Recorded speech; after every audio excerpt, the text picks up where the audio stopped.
Hi guys, welcome to my ISO builder.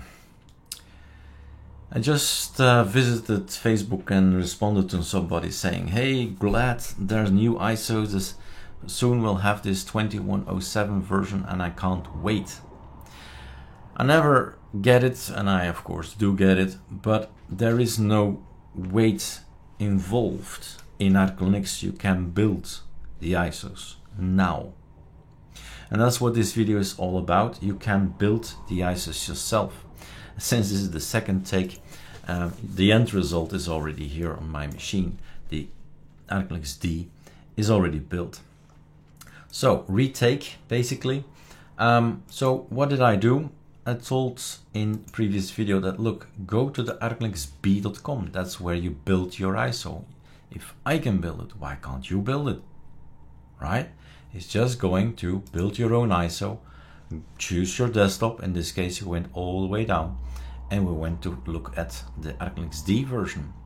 We definitely need to make a new one. I'll make it shortly and divide this thing into two, right? Arch Linux XL and Arch Linux XS. But basically, there's nothing different about it.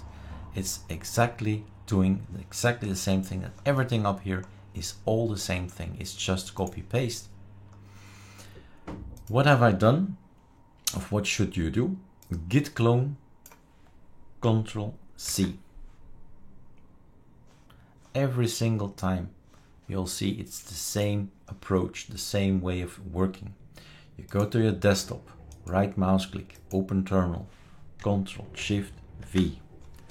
Everything comes in. If everything is in, you can close it, open it up. Now there are two things. Either you say I just want to have the regular, genuine Arch Linux D ISO without touching anything. Then you run 30 or 40. 30 is getting every package from the internet. 40 is using your own packages in the var cache. So this consumes less bandwidth if that's important for you. So if you want to change the packages and say, no, bad choice, I want another choice. For instance, this is the Arch Linux D version, so the most minimal bare version there is, but you can still put hashtags anywhere you like in front of all these packages. Good tip maybe, let's include it. Put it to Perl. Perl, everything that's gray is not used. Everything that has a color is used. You see? Then visually you immediately see if you like it or not, and maybe you're saying your XVT, I'm not a fan of it, right? I have Terminator or something like that. It's not on the ISO. Simple as that. Hashtag. Anybody can type a hashtag. Then you save it and then you go to up here, install scripts, and you run it. And that's basically what you see here. So the end result is a 1.5 gigabyte. It's in the out folder, Eric. Control H again, out. Here it is. Arch Linux D, and this is your thing.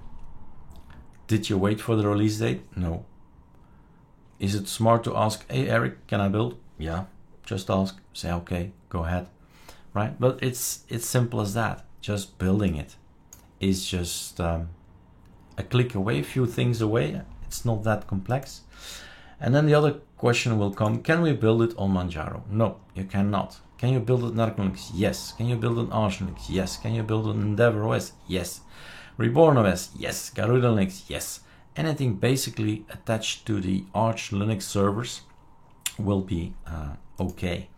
And at this point in time, speaking of this particular date, Arch ISO is okay. So the version is 56.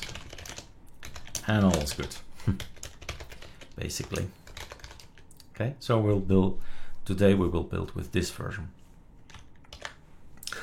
All right, that's it for me. So in response of, why wait if you are having plans this weekend to install your system and you say, oh, I have to wait another week for the release because officially we will do the following.